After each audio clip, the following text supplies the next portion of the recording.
Hello hello दोस्तों, कैसे हो? तो ये मेरे चैनल पे पहला वीडियो है। तो मैं थोड़ा बैकग्राउंड दे देता हूँ मेरे बारे में। तो मेरा नाम रुद्र नील है, या फिर रुद्र, लोग तो रुद्र ही बुलाते हैं। तो मैं अभी फर्स्ट ईयर एमबीबीएस स्टूडेंट हूँ रामैया मेडिकल कॉलेज में। फर्स्ट ईयर अभी ख़त्म होने को आया है। 2-3 महीने में फर्स्ट ईयर ख़त्म हो जाएगा। और मैं ये वीडियो बना रहा हूँ क्योंकि अभी परसों ही नीट 2026, जो री नीट 2026 हुआ था, उसके रिजल्ट्स निकले। और बहुत लोगों के रिजल्ट जो वो एक्सपेक्ट कर रहे थे वो नहीं आया है। कट ऑफ बहुत हाई गया है। एंड ये सब हुआ है। तो मैं सोचा कि एज अ सीनियर, कि एटलीस्ट ये वीडियो अगर एक बंदे या फिर एक लड़की को भी हेल्प करता है, तो इट्स बेनिफिशियल। तो बेसिकली मैं ये कहना चाहता था कि मेरा खुद का नीट में मार्क्स या फिर रैंक उतना अच्छा नहीं था, बल्कि बहुत ही ख़राब था। तो ऑफ कोर्स मेरे को दुखी हुई थी, क्योंकि तुम 2 साल मेहनत करो। मैंने तो 11th-12th के बाद दिया था, पर बहुत लोग हैं जो 1 साल ड्रॉप लेते, 2 साल लेते, 3 साल लेते। मेरे खुद के दोस्त कुछ है जिन्होंने 2 साल ड्रॉप लिया है, 3 साल ड्रॉप लिया है, फोर्थ अटेम्प्ट में उन्होंने क्लियर किया है। तो मैं समझता हूँ कि बहुत टाइम, एनर्जी, एफर्ट, सैक्रिफाइस, बहुत कुछ जाता है जस्ट फॉर ये एक एग्ज़ाम के लिए। और जब वो रिज़ल्ट नहीं आता है जो आपको चाहिए, तो फिर ऑफ कोर्स डिसअपॉइंटमेंट होती है। पर मैं ये कहना चाहूँगा कि don't let this influence you. ये एक पार्ट था आपके लाइफ का जो अभी ख़त्म हो गया है। ख़त्म हो गया है ये पार्ट। अभी आपकी असली जर्नी शुरू होगी। और मैं सच्ची-सच्ची आपको बताऊँ कि आई विश मेरे को ऐसा कोई बताने वाला था कि जर्नी कैसे होगी आगे, क्योंकि मैं बताऊँ बहुत ही अलग है। अब तक आप जो भी कोचिंग, स्कूल जा रहे थे, सब कुछ कुछ भी नहीं था इसके सामने, कुछ भी। बहुत स्ट्रेनुअस जर्नी है। मैं खुद के बारे में बताऊँ तो एकेडमिक्स बहुत स्ट्रेनुअस है। ऑफ कोर्स तुम लोग एमबीबीएस में आने वाले हो, तो तुमको पता ही है कि स्टडी इंटेंसिव होगा और बहुत पढ़ाई करनी पड़ेगी और वगैरह वगैरह। पर जो पढ़ाई का लोड आता है, वो कुछ भी तुमको उसके लिए रेडी नहीं कर सकता। और बहुत लोड है, कसम से बहुत लोड है। और एक चीज़ मैं बोलूँगा कि अगर तुमको हैबिट है टॉपर होने की स्कूल में, और तुम एक्सपेक्ट कर रहे हो कि मेडिकल कॉलेज में आके भी हर एग्ज़ाम में 90%, 95% अगर आप एक्सपेक्ट कर रहे हो, तो मैं बोलूँगा कि एक्सपेक्ट मत ही करो। क्योंकि मैं स्कूल में टॉपर रहा हूँ। 90%, 95% मेरे लिए कुछ भी नहीं था। मैं कुछ भी करके मैं लेके आता था। लेकिन मेडिकल कॉलेज की पढ़ाई कंप्लीटली अलग है। वहाँ पे मैं तो कह रहा हूँ, पास होना ही बहुत बड़ी चीज़ है कि तुम पास हो गए। बहुत कम लोगों के 80% के ऊपर आते, 90 तो छोड़ ही दो, 80% के ऊपर जो डिस्टिंक्शन माना जाता है, वो ही बहुत कम लोगों के आते हैं। और ये है क्योंकि पढ़ाई का लोड बहुत ज़्यादा है। कंप्लीटली नया एनवायरनमेंट होगा, बहुत सारे लोग, अपने शहर से बाहर निकल के दूसरे शहरों में जाओगे आप कॉलेज करने, नए लोग रहेंगे, आप किसी को नहीं जानते। जैसे कि मैं बैंगलोर में हूँ, मैं ओरिजिनली हूँ तो वेस्ट बंगाल से, लेकिन पला-बड़ा दुबई में हूँ। और कॉलेज के लिए मैं आया बैंगलोर। तो मैं यहाँ पे किसी को नहीं जानता था, पहली बार बैंगलोर आया था, नई जगह थी, लैंग्वेज नहीं आती थी मेरे को, सेटल होने में टाइम लगा। तो ये सारी फैक्टर्स कंट्रीब्यूट करती है। और मेंटल स्ट्रेस बहुत बढ़ता है, that's for sure. To be ready for that कि तुमको मेंटली स्ट्रांग रहना पड़ेगा, क्योंकि मेरे खुद के बहुत सारे मेंटल ब्रेकडाउन्स हुए हैं, बहुत सारे। और मेरे मेरे दोस्तों के, सबके।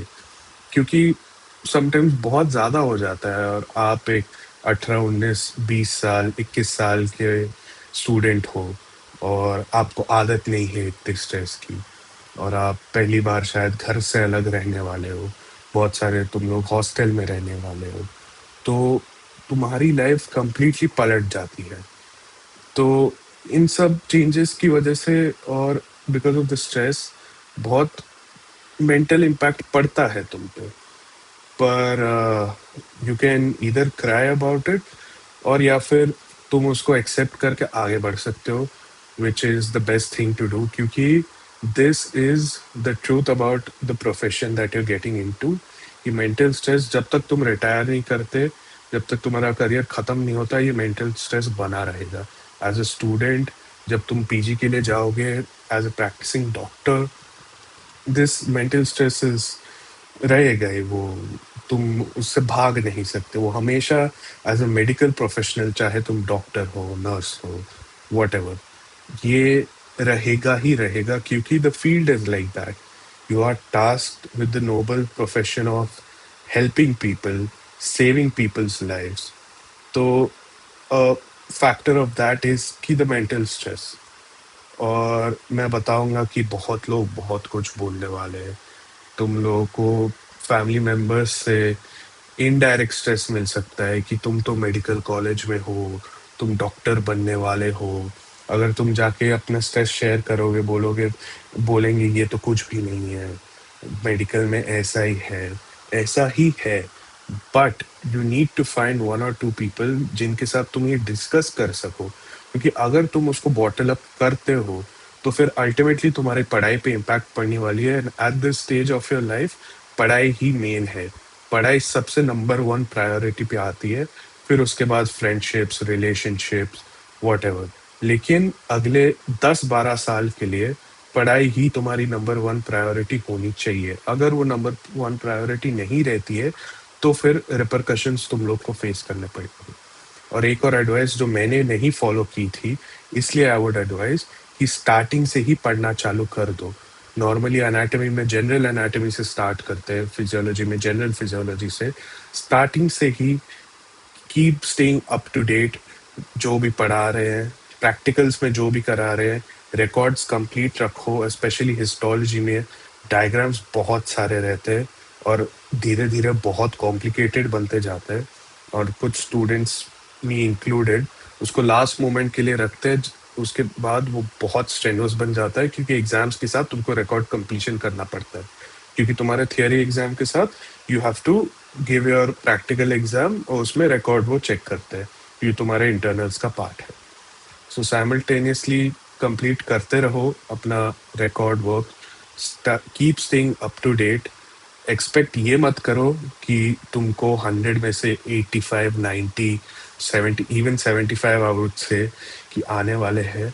आउट ऑफ 100 अगर तुम 50 लाते हो, दैट्स गुड।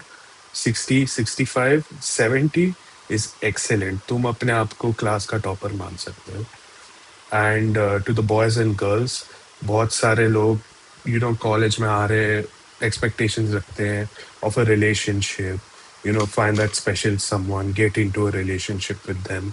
मैं भी इसी एक्सपेक्टेशन के साथ आया था। मोस्टली सब लोग ही आते हैं कि to find that one special someone in college. मैं बोलूँगा कि इट्स completely ओके कि whether you have a boyfriend or a girlfriend, या फिर you're looking for a relationship, but don't make it your number one priority. Make sure करना कि अगर तुम किसी से बात कर रहे हो, तुम किसी के साथ रिलेशनशिप में हो, as long as it does not affect your academics in any shape or form, that's absolutely fine. मैं एडवाइस करता हूँ कि be in a relationship. It's always good to have someone at the end of the day जिसके पास तुम जा सकते हो अपने प्रॉब्लम शेयर करने के लिए। वो तुम्हारे साथ अपने प्रॉब्लम शेयर करते हैं, and it's therapeutic for you both.